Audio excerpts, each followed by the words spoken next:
I've used a significant number of different media technologies within the 3 stages of my media coursework. The iMac is what most of my work was sourced on. I've used many different programs within each stage of my coursework. I'm firstly going to talk about the technologies within the research stage. Most of my research was carried out on Safari, which is the Apple version of the internet.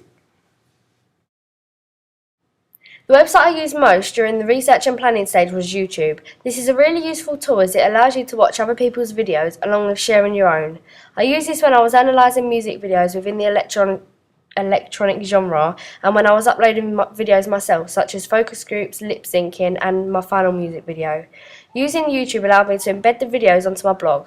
YouTube is a free service and a good source. It did help me with my coursework, but it does offer suggested videos, which often makes research distracting, as there's many other videos available to watch within the click of a button. Blogger was a major part of my coursework. It allowed me to document all of my work. It's a good tool as it's very easy to use and it's effective because it saves working on paper and all of our coursework can be submitted online.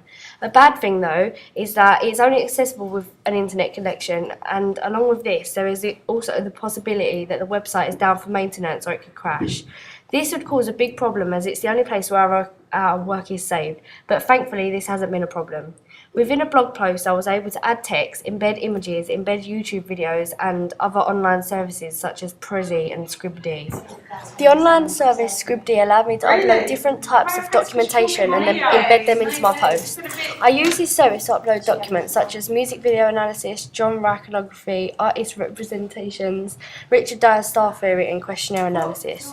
This service offers me a free good quality service but can often take long when converting documents and can also change the size of the document, which then messes up the presentation. Another online service I used was called Prezi. This allowed me to create presentations online which I could also embed onto my blog. I use this to present my Digipack analysis. Both of these online services are of benefit because they're accessible to me at home. Rather than having to use it on the Macs, I'm able to use it from my home laptop as long as I have a secure internet connection. The online search engine Google is another major website that I use within the research and planning. I use it for the research of the genres, finding the websites for electronic artists. This then allowed me to screen grab their websites so I could analyse them.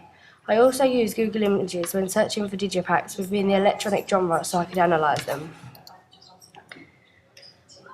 During my research and planning, I used some software that was already on the Macs. I used programs such as PowerPoint and Word to write scripts, analyse questionnaires, and display findings from genre research and genre iconography.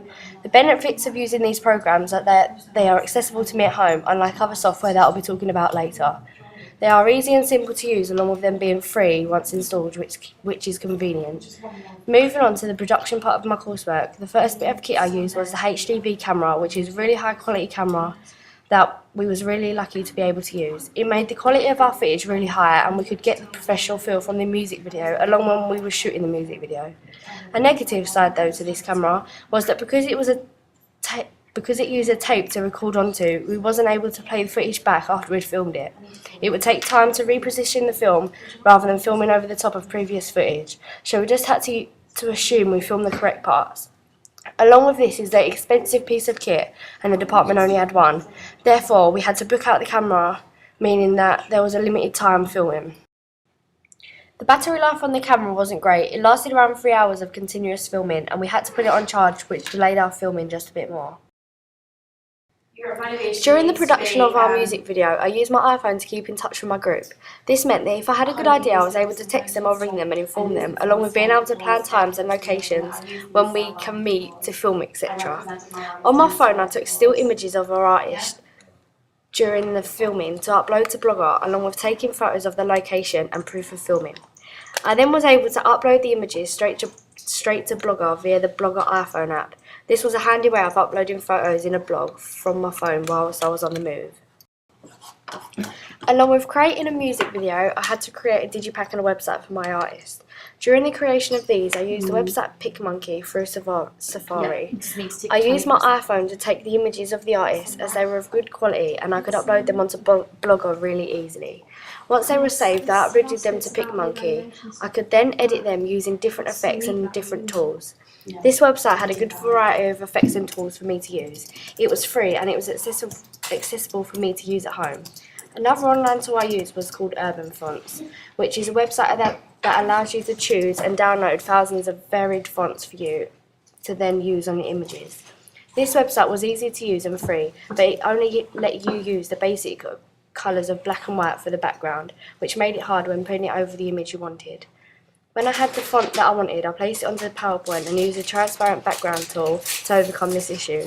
The final website I used during the creation of my website was webs.com. This was an online website creator which I used instead of iWeb, as this was hard to use and get the hang of. Using webs, I was able to create a more professional website using similar tools that was offered to me on iWeb. During the editing stage of my music video, the main piece of software I used was Final Cut. This software is professional and offers many editing techniques. It is a hard piece of software to use until you get used to it. Once I had learnt the basic tools, it was very easy and I was able to use transitions, colour changes, effects and many more to create my own products. This software is very expensive and unless you own a Mac, you can't use it, which didn't make it available for me to use at home, so I had very strict timings that I could edit. 8 minutes. To add the titles to our music video, we used LiveType. This software had many features which we didn't use. We used the basic layout to create our opening and closing title sequences. It is a very easy piece of software to use, but could take time to create the perfect title as the positioning can be a problem. For the first evaluation question, I created a questionnaire on SurveyMonkey to gain audience feedback from my music video. This website let me put in 10 questions which I can then analyse once people have responded to them. To gain responses, I posted my survey along with the music video, digipack and website on the social networking site Twitter so people could look at my products and answer the questions. I also used Twitter to ask AWOL Nation if we had permission to use their song in our coursework.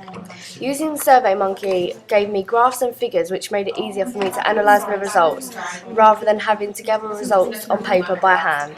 There were other pieces of software that I used once or twice throughout this project in different sections of my work. I used iTunes, which is a music program that let me put in our song and then transport it to Final Cut. Another piece of software I used was Photo Booth. When our group took photos on the Macs and also when I took photos of my work and uploaded them to Blogger. Our group used iMovie several times to publish updates and logs on the progress we have made and what we hope to do. This is also where I recorded my focus groups. It's a good piece of software to use as it lets you upload straight to YouTube. Finally, I used QuickTime where I was able to record what I was doing on the screen. Me and Daniel used this to provide evidence of editing and to show how we made our title sequences and embed it to Final Cut. Before this evaluation question, it didn't occur to me the amount of different media technologies that had actually helped me create my final music video.